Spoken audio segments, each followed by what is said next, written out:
All right. Well, thanks for joining us tonight. I'm Dr. Mike Strautman, principal at Truman Middle School. We are here tonight to present to fifth grade parents, guardians, and students, hopefully. So hopefully tonight you learn some information and get all of your questions answered that you might have about your transition to middle school. I know we have some new parents that have never had any kids attend Truman Middle School. We also probably have quite a few that have sent their kids, as I see some of the kids or some of the parents coming into the Zoom call in this webinar tonight. I see some parents we've had in the past too, so welcome back. So what we're going to do tonight is we're going to present to you some information. Next slide, Tony, please.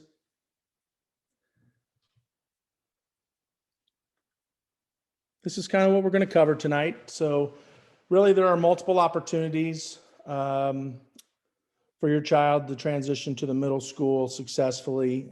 This being really the very first opportunity. So our fifth grade parent orientation.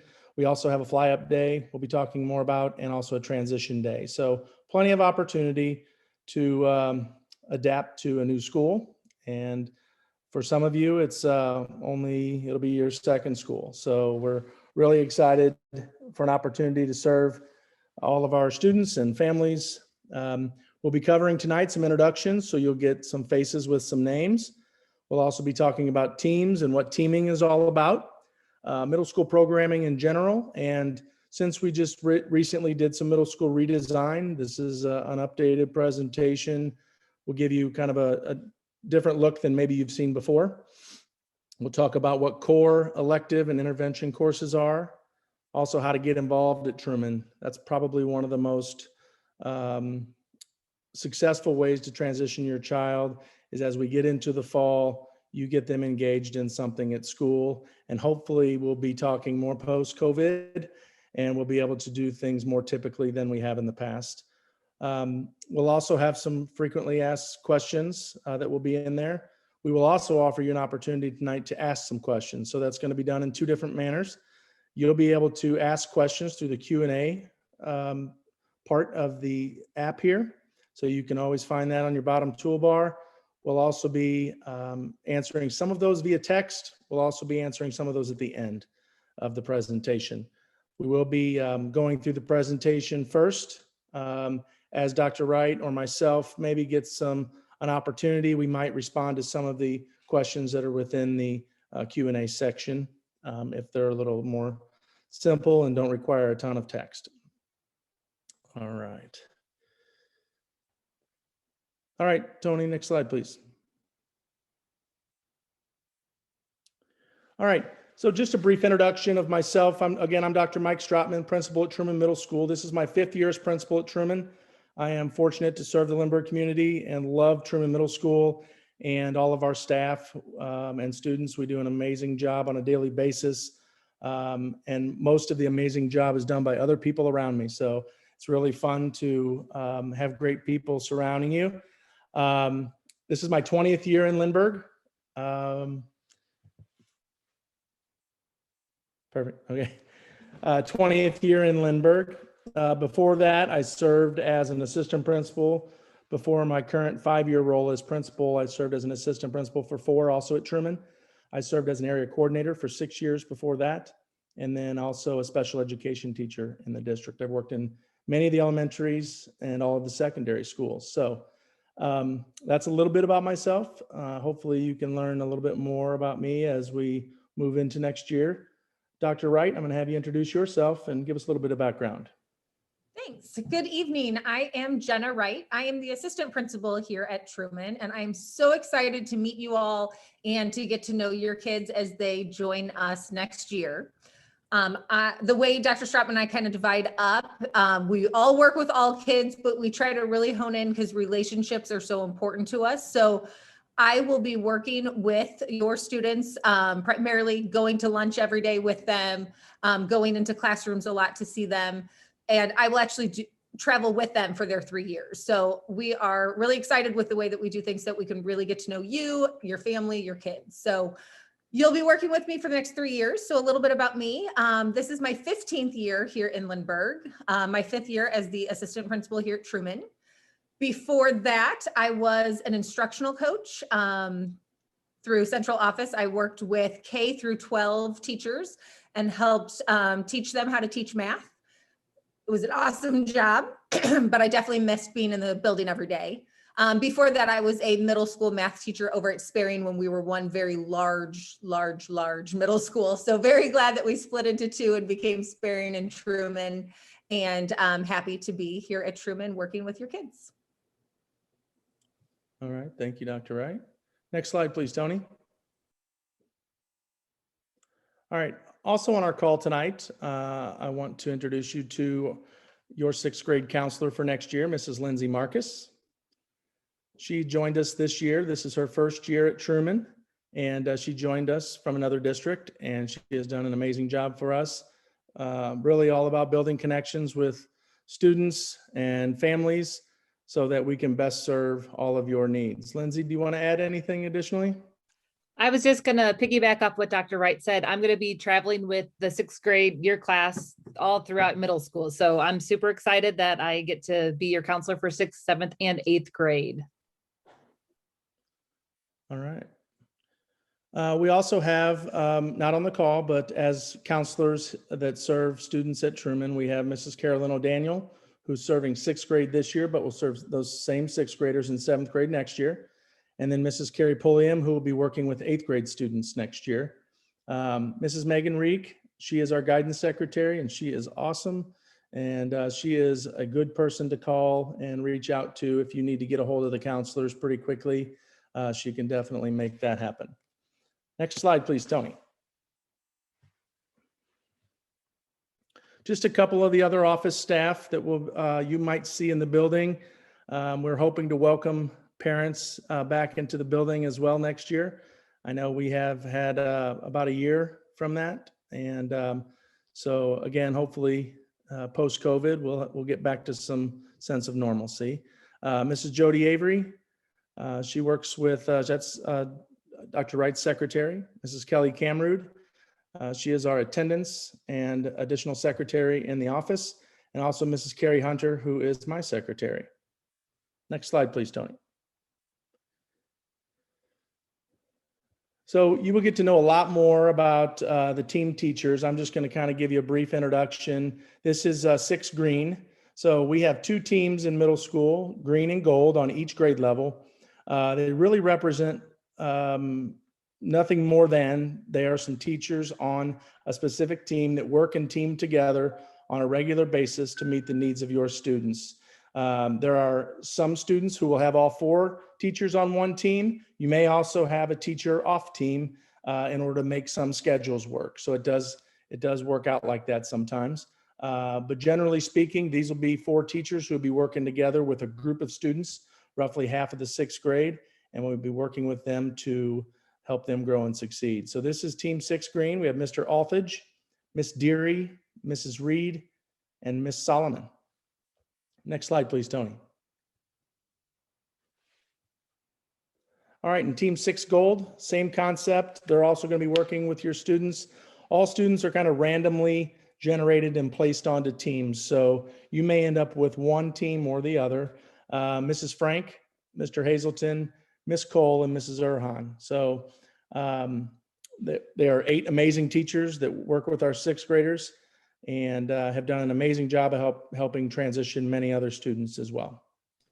And just so you know, a quick question that often comes up, kind of confusion about how teams work and friendships. So our most common thing is once assignments come out, people will worry, my son is really good friends with Miss Marcus and they're not on the same team, so they'll never see each other.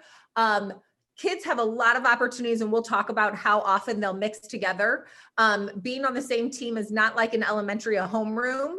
It does not mean that you'll have all of the same classes at the same time. It just means that you're grouped together, just kind of a little community to get those closer relationships. So don't stress out about what team you're on. Both teams are fabulous. And even if you have a best friend who's on a different team, you'll still have tons of time to work together. It is not like you're completely separated all day long. Next slide, please, Tony. I would say the other really beneficial part of middle school is that kids get to meet new students.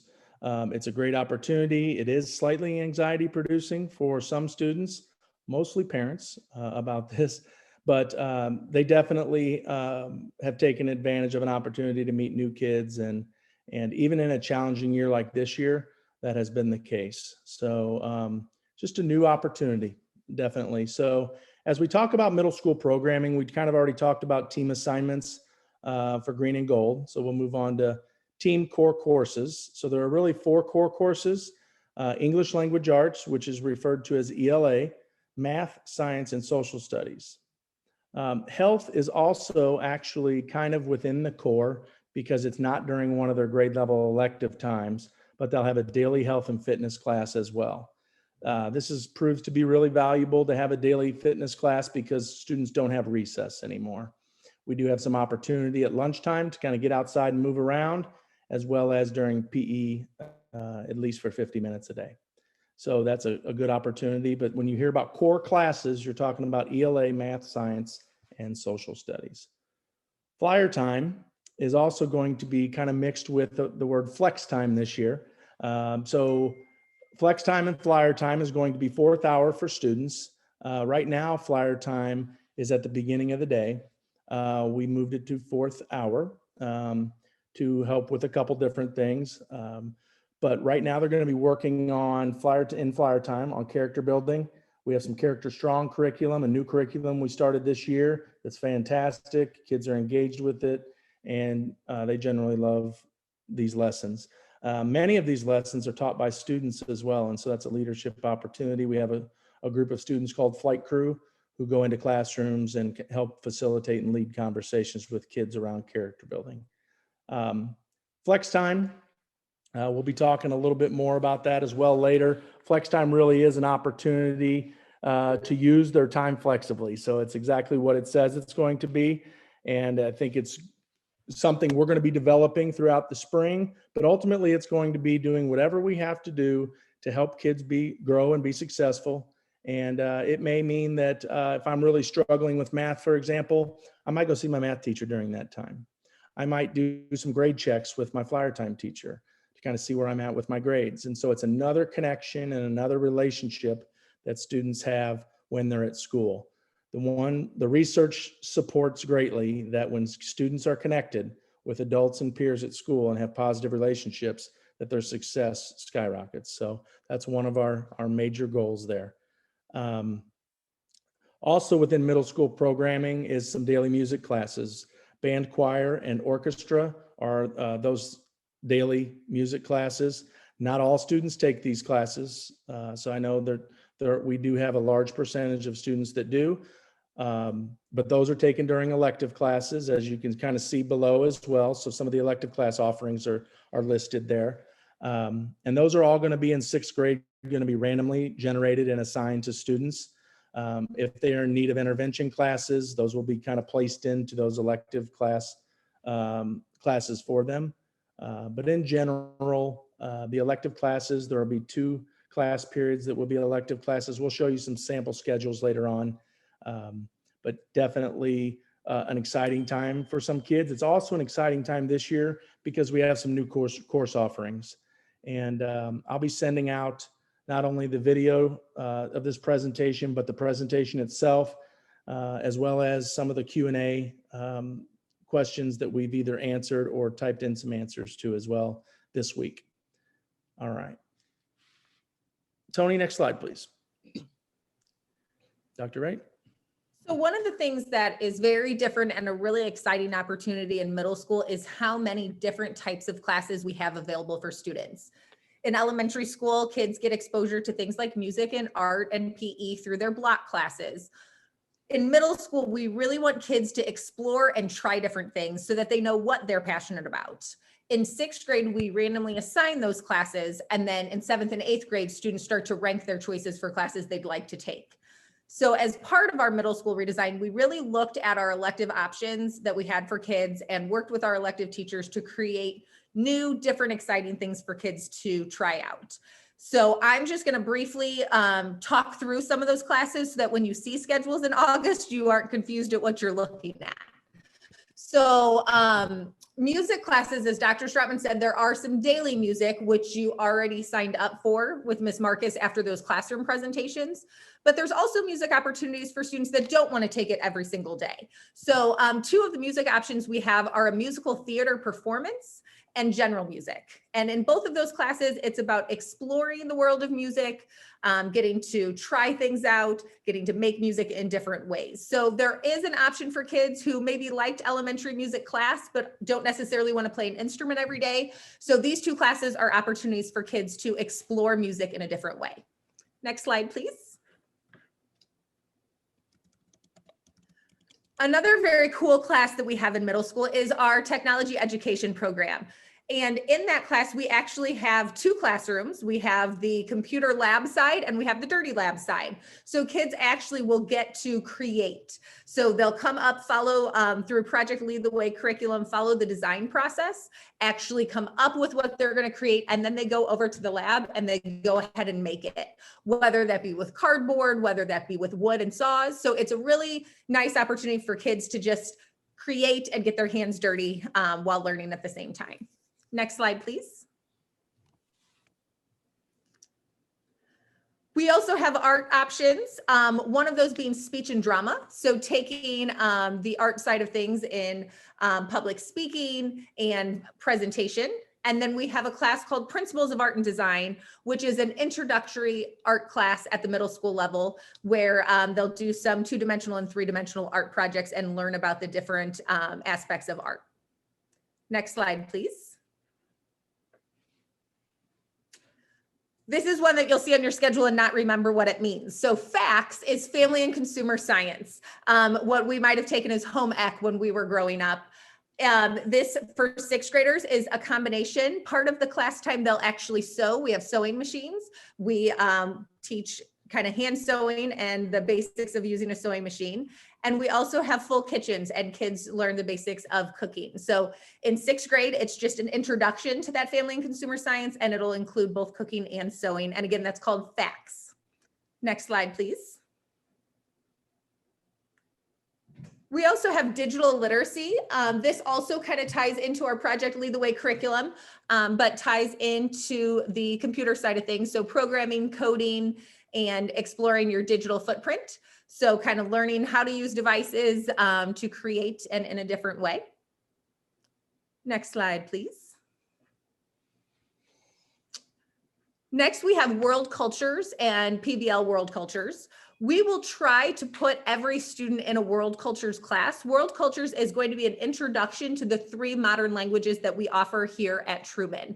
So during world cultures, when you're in that quarter-long class, you will do a little bit of French, a little bit of Spanish, and a little bit of German. And the reason why we really try to get everyone in that class is so that they can decide if pursuing a modern language in middle school for 7th and 8th grade is something they're interested in. We do offer for 7th and 8th grade, if a student chooses that, to take a language that then they can earn that first year of high school credit for. So we want to make sure they get that option to explore, see if it's a good fit, and then they can sign up for 7th and 8th grade. We also offer a PBL World Cultures that will take place during 4th quarter, and it's a way to explore those languages and explore the cultures of the world, but focusing in a project-based way. So it's all projects and really hands-on exploration of those languages. Next slide, please. I also wanted to revisit, just so you know what you signed up for, if you already signed up for, we offer daily music options. Students can enroll in band, orchestra, or choir.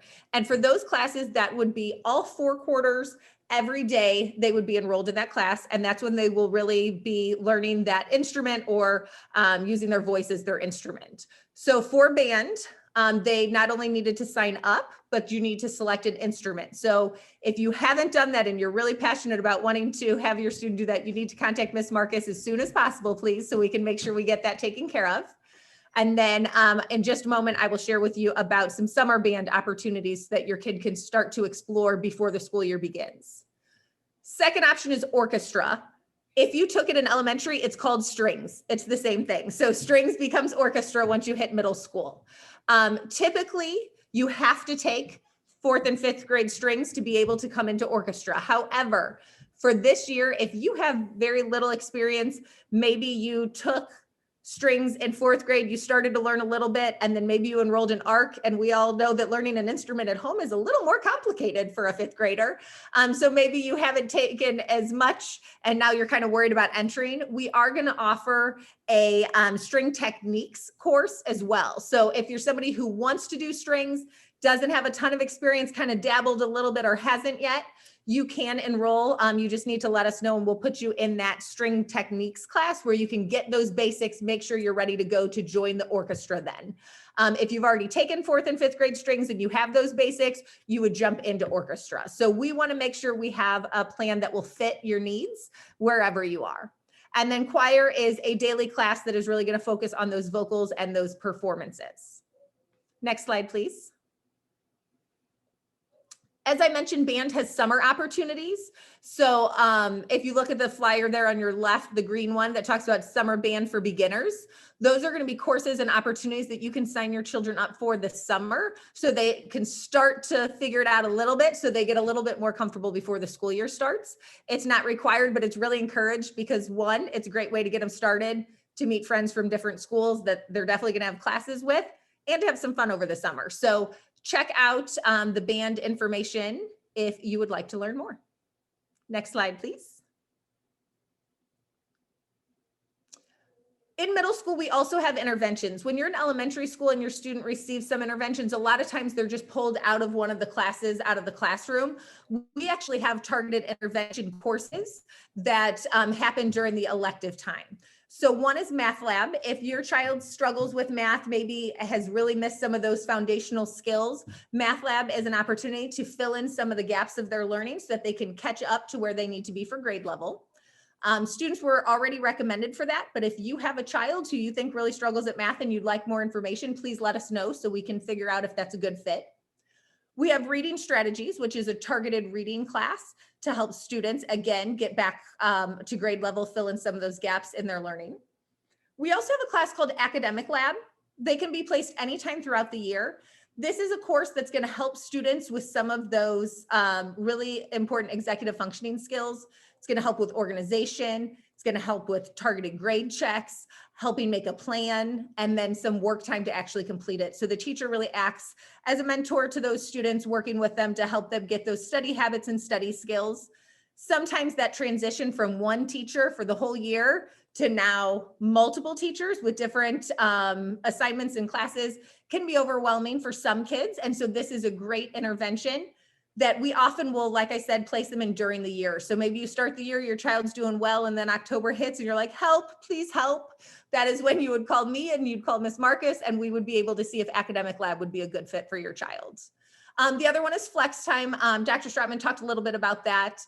We are still developing exactly what that's going to look like, but the idea is that multiple days a week, students have a bit of time in the middle of the day to do what they need to do, kind of like some of the win time they do in elementary school currently, where they can get help, they can focus on those projects or skills that maybe they needed additional support on. Next slide, please. So that Flyer and Flex Time, as we said, is really about building relationships. In 6th grade, we'll have 6th grade specific Flyer time. So your child will be with just other 6th graders, and some of the beginning of the year will be helping them transition. We do transition activities, we do transition day, but it's a big jump from elementary school where they've been now for 6 years to middle school. So we use Flyer time throughout the beginning of the year to help students get into the groove of middle school, help problem solve, help get them the skills they need to be successful. So the Flyer time teacher will really be that connection and that go-to for your child. It might be a teacher they have for a different class and it might not be, but it's just a relationship that they'll form to help support them and help do some of the character building that Dr. Stratman spoke about. Then when they hit 7th grade, 7th and 8th graders have combined Flyer times. So once your child goes into that 7th grade Flyer time, they'll have that same teacher for both 7th and 8th grade. Again, you'll hear us say it again and again, relationships are so important. So we want them to have a trusted adult, somebody that they can go to year to year. So the purpose of that Flyer Time teacher for 7th and 8th grade is to stay together, to build those relationships with different people at school and to really connect. So a couple days a week, it's character focused, relationships, honing in on our core values, doing those character strong lessons, service learning, all of those types of things. And then flex time is the other couple days, organizational support, working on assignments, working with specific teachers. For all of those days, you're assigned to the one classroom, but we're going to talk about how flex time works and how kids can get support from different places. Next slide, please. And Ms. Marcus is going to walk you through some sample schedules so you know what to look for. Sure. As you see, there's 2 different schedules up here on the screen. They both show that it's the 8-period day. And you can see the 3rd hour and the 8th hour are both bold. That's the hours that your child's going to have an elective class. So on the one on the left side, 3rd and 8th hour are both electives. On the one on the right side, it shows orchestra as one of the elective courses. So if you're taking the orchestra, band, or choir, it's going to be that all year daily course. The other ones are going to be rotated each quarter. So we're going to have a modified block schedule next year. And I know we've talked about this in the other presentations that we've had. So Monday, Tuesday, and Friday, the students are going to go to all 8 of the classes. So they're going to follow the schedule as it is just seen on the screen. On Wednesdays, they're just going to go to their odd number classes. And then Thursday, they're going to go to their even number classes. Now on the days where it's all 8 classes, the classes are about 49 minutes long. And then on the Wednesday and Thursday, they're about 90 minutes long. This is going to be new for everybody. So if the kids are worried they're not going to remember their schedule or where they're supposed to be, every classroom teacher is going to be able to walk them through it, tell them where they're going next, remind them what classes they're going to. So they don't need to panic or worry. They're not going to remember which day it is. They'll get used to it. And before we know it, we're all going to be thinking that that's how school always was. If we go on to the next slide.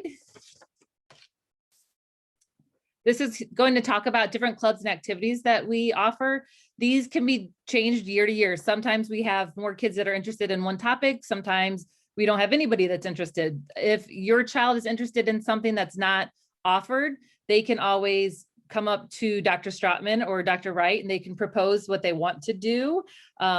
One student was talking to me one day about a Minecraft club. They don't have one. And so they wanted to know what they could do to make that happen. So the ones that are listed here, these are ones that we've had often and the kids really like. It could be something that they don't know much about and they want to try out a little bit. This is the perfect time to do it. Just like those elective classes, you're going to just get to know different things and see what you're comfortable and what you really like doing once you're in middle school. Right. Next slide.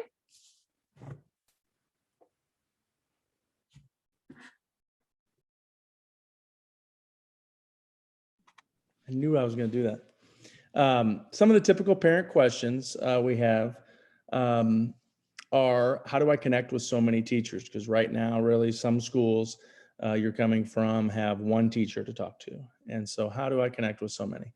So that is part of the value of team time. We want to establish open communication with families as a staff. And we have a policy where we're going to return communication quickly. And so basically you need to establish with us, like, what is the best way to communicate? If you have concerns, certainly emailing directly to the teacher, if it's specific to their class, is a good starting point, I think, in all cases. If there's some level of concern you do not feel like has been able to be taken care of by the teacher, certainly reach out to our counselors, Ms. Marcus, in that situation, or one of the principals, and we'd be happy to help you. We do want you to get response quickly on some of your answers. And so I say, try to start with the teacher because they have firsthand knowledge of what's going on in the classroom with you. And then we can always work together if it's something else that's needed. But in general, I think I would say parents have had a good experience with responsiveness from school. And that is one of our goals, is to make sure we're working with you in a positive manner that way.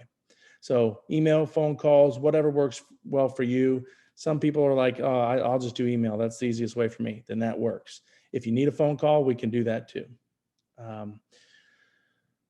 How often do students move? I kind of alluded to this a little bit earlier. There will be some time at lunch. We go out into the courtyard. It's kind of a fenced in area, and kids can go out there, hang out, talk, and get a little movement going on for the lunch period. We usually try to do that for 10 or 15 minutes of the 25-minute lunch period. We also have movement and transition between each class every 50 minutes. On a block day, it'll be about every 90 to 95 minutes. That's about the chunk of time, but you'll get plenty of movement that way. There's 4 minutes in between each class. I think one of the common questions is, well, what if I'm late to class? We definitely work with you, and our teachers work with you. It's not something to stress out over. Daily PE is another one of those movement we talked about, and then just other clubs and activities after school that students get involved in. And hopefully we can get our clubs and activities back going like we have in previous years as well. How will students navigate cliques and peer pressure, all of that type of thing? This is probably, for some kids, one of the bigger adjustments to have to figure out. We have plenty of adults. We have ongoing communication with your kids. We will definitely reach out to you if we feel like you need to be involved in that situation. We're also trying to develop and support problem solvers. And so it might start with a conversation with the counselor and a student about a conflict they have with a peer. And so really what we're trying to do is make sure we're putting tools in the toolbox of your kids to make sure they can handle things that start occurring in middle school pretty often, and so they can build a skill set for life and dealing with pressure and anxiety or any of those kind of things that can occur. So we are there to help support. And if you hear from your child at home and they have not talked to us, reach out to us or have your child email us with you sitting with them. It's another good way to kind of get them to take some ownership for what's going on. And it also allows you to kind of have a understanding of what's going on as well. How much homework will students have? I think in general, what we've really tried to do over the course of the last few years is pare down homework to ultimately what is meaningful. We do not want to just create busy work for kids. We understand that there's a balance in life between personal and what's going on at school. And so we want to make sure that there's a balance there. I will say that there's definitely going to be more homework than elementary. You can expect that. If your child is having a struggle with keeping up with homework or understanding homework, have them again start with their teacher, and then we can help kind of problem solve through in that manner. And if you need to get involved, you can certainly do that. We don't expect it to be overwhelming. Everybody kind of accomplishes tasks at a different rate. Some are more efficient than others. I would be the slow homework person, and Dr. Wright would be the already done type of homework person. So just different levels of efficiency in terms of tasks, right? So we just want to make sure that there's plenty of opportunity for them to have a personal life at home, that some of them play sports or instruments or dance or things like that outside of school, and that's perfectly fine. So it's also the first opportunity to try to start introducing responsibilities to kids. And so it is going to be a level of adjustment for you, but it should not be overwhelming. How will they adjust to such a big school? So that's really something that is a concern every single year with students and parents. And I would say within the first couple weeks of school, the students are no longer worried about it. Teaming does wonders to keeping a small group of students together. There would be approximately 115 to 120 probably students on a team. So your teachers are going to get to know them better. It is a little bit more challenging than elementary, where you might have 25 students all year long. So our staff do a great job, though, of getting to know kids quickly and helping to meet them where they're at. In general, with the large school, what I find more often than not is our upperclassmen, 7th and 8th graders at that point, they're definitely really willing to help. And we have a lot of student leaders that are willing to jump in and help. So if there's something that pops up, let us know and we'll get them connected either with a student, a counselor, or an administrator. How do we keep students safe? So this has kind of grown over the years. We definitely have quite a few cameras in the building to help assure safety. We also have drills that we run on a regular basis to make sure that we keep staff fresh and students fresh and understanding what to do in a crisis situation. We train staff through professional development in terms of, intruder drills or fire drills, those type of things. We work with staff to make sure that they're fully equipped as well. So this year we started one-to-one with iPads. We will continue one-to-one with iPads moving into next year. We have, so hopefully you will get accustomed to using the iPad. Some students are already using them. Some schools are already using them. I think eventually elementary is going to the same thing, I would imagine. So what we have is some software available called Securely.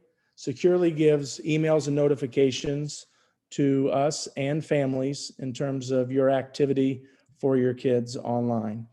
Some of that would be happening at home. We get Securely notices in the evening fairly often about stuff kids are searching. Sometimes it's related to a school project. Sometimes it's related to a self-harm issue or things like that that we will quickly address and contact you and let you know what's going on. So it really has served an awesome purpose this year, as well as in the classroom, we use Apple Classroom. So that is my ability to have my iPad sitting in front of me as a teacher and see what everybody's screens are doing and what they're doing on their screens. So really is a good way to monitor, and we can lock screens for students, and we can, if they're off task and are having a hard time focusing with it. So really a lot of what we're trying to do is create some responsible and respectful students through the use of digital tools as well. So, and that's a process with some students. Some students honor that and do a great job with that all year long. So, but that is definitely something we monitor, and another way that we kind of promote and keep emotionally safe environment going at Truman. Next slide, please, Tony. So our sixth graders, generally speaking, are located on the bottom floor. So if you look at our building, you come in the front stairwell and you'll go straight down. Starting June 1st, we are having some construction that is going to basically knock out room 21 and room 19 more than likely, and the center stairwell for the beginning of school. So that will be something that could linger into the fall. So just something to kind of keep an eye on, communication, because the front of the building is going to have to be moved to another location. We're going to use the side of the building, and I'll provide a very clear graphic for you about where you can come and pick up your child and where to drop off your kids and all of that type of thing. But generally speaking, these are where the core classes are held for sixth graders. Next slide, please. This is the very top floor. And so what you'll see in the orange side, that's our seventh grade students right now. And the blue side is our eighth grade students. So same concept, that's where primarily their core classes are. There are some intervention classes that are up there as well. And there could be elective classes up there. Flyer time classes will be mixed throughout the building, as all of those classes are kind of intermingled with sixth graders are by themselves. But there could be some seventh and eighth grade flyer times that are throughout the entire building. Next slide, please. This is just kind of a general layout of the entire school. You'll see on the very bottom, that's our main floor. The white area just to the left of the center stairwell, that's our office area. So if you ever do come in, there's going to be an ability to get in that direction eventually as our project gets complete. We will be using our T hallway, long hallway as an entrance for parents next year. You'll see the gym building basically on the left. That also houses fax and orchestra and choir and our general music. On the right side, building C over there, you'll see some of our band rooms on the top right. That is where students eat in the cafeteria as well. We'll also have technology education, and we have a weight room down there and some things like that. So that's the general layout of our building. And just to clarify very quickly, Dr. Stratman loves a map. and he is very good at making it clear. So when he says we're having construction and things might move, just look for his e-notes. He will draw a very detailed map that shows you exactly what to expect. I know one of the concerns is not being in the buildings as often, not knowing where to go. He is fantastic at it and will make it very clear so you know exactly what to expect as our temporary entrance and how to access the building. So just read those e-notes once you start receiving them and you will get all of the information you need. All right, next slide, please, Tony. All right, so I had mentioned at the very beginning, we have some upcoming dates that are really important. So Fly Up Day is going to be May, the date, May. I'm up. It's going to be May 4th for any ARC students. So you'll actually, as parents, bring up your child if they're currently in ARC at 1 o'clock and then pick them up at 2 o'clock, or they can Zoom in. We will have that virtual for ARC students as well. Then on Wednesday, the 5th is Crestwood Fly Up Day. So any Crestwood in-person students would actually get on a bus with their teachers and come over to Truman. They'll be with us for the hour and then they'll head back to school. On Thursday, May 6th is Sappington Fly Up Day. Again, they'll get on the bus, the in-person Sappington students with their teachers and come to us. And on Friday, May 7th is Long's Fly Up Day. And in that Fly Up Day, it's just a quick hour, but it's an opportunity for students to hear a little presentation, get to see us in person. We'll have a mask on, but still see us in person. And then tour the building with student leaders walking them around. So they'll get to have a little bit of a sense of the building, where things are. One of the things that people worry about is how to get places. It's not too scary. It looks very separate and different. That last slide that Dr. Strotman had up had buildings A, B, C. It's all connected. The front of the building is where all of those grade level hallways were, and then it's a long hallway that connects. So it's very quick. Students have passing time in between classes and can get place to place. So the purpose of Fly Up Day is really for kids to see the building, realize it's not so big and scary like they might be thinking after being in the same building for so many years. So we are excited to have that and have students come see us here in a couple weeks. We also have a transition day opportunity that's on August 13th. That's 8 to 11 a.m. So it's about a 3-hour chunk of time where we'll have students come in. If we are allowed to at that point, we will also offer a Q&A session for parents. We're not sure of what our restrictions will be in August, obviously. We're hoping for a pretty typical and normal year. So with that being said, please just continue to keep in touch. I hope you received my previous email. If you have not, you may want to email me. I want to make sure you're on the list. It was just an important letter about tonight being one of those things, but there was a PDF document that showed some of the dates that are coming up as well. But again, if you haven't received communication, send me an email and I'll find a way to get you on the list as well. So August 23rd then is our first day of school. So this is, one thing I can say is every year, this is one of my favorite events. Typically when we meet in person, it's even a little more engaging, but we are really looking forward to each and every year.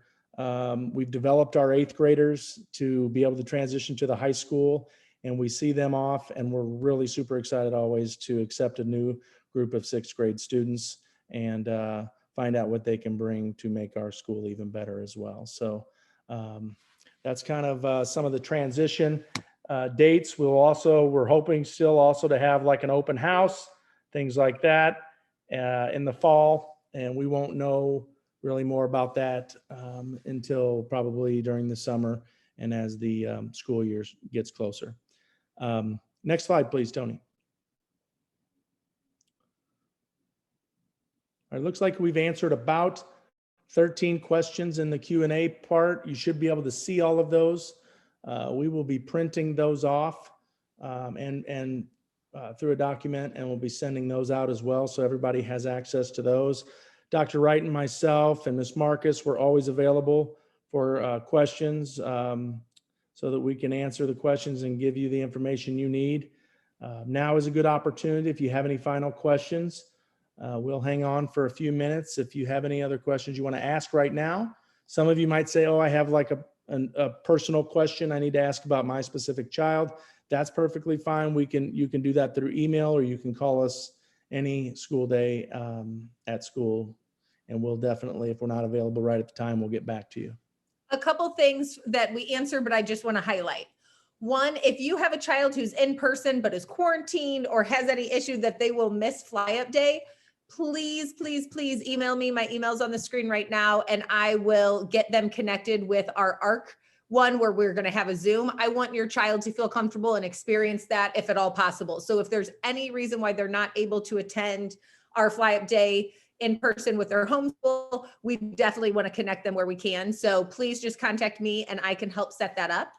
And then there was one area we did not discuss a lot, that there were a couple questions about special school district services. If your child has an IEP, when are those services met? It would vary based on what your child's IEP services include. Some classes in middle school are actually elective courses. They might get an intensive reading support. Some might be replacement core classes where they might take a modified version of a math or English. Some might be a push-in support. So they might have a math goal, but they don't necessarily need a replacement class, and a teacher might push in and provide additional support in their typical math classroom. And then we do have some services that would happen on that flex time. Maybe your child receives some speech minutes, things like that. They might have some support at that time. So it really will vary based on their need. But yes, we do support special school district services. And if you have specific questions on how your child's services are going to be met, Ms. Marcus and I are the ones working on that schedule and organizing that. And we're happy to chat with you. Call us or email, and we will be able to connect and answer those questions. See one more question up there right now in the Q&A. If kids are quarantined during school days next year, do they work independently or watch a class via Zoom? And this was from an ARC family this year. So what we currently do is what I can speak to at this point. We do have students during quarantine, they're Zooming in to their teachers' classes. Some classes will provide independent work as well. So that's also a possibility. I wouldn't anticipate any difference for kids who are being quarantined next year. I would still anticipate that they'd be able to stay connected through Zoom to their classes.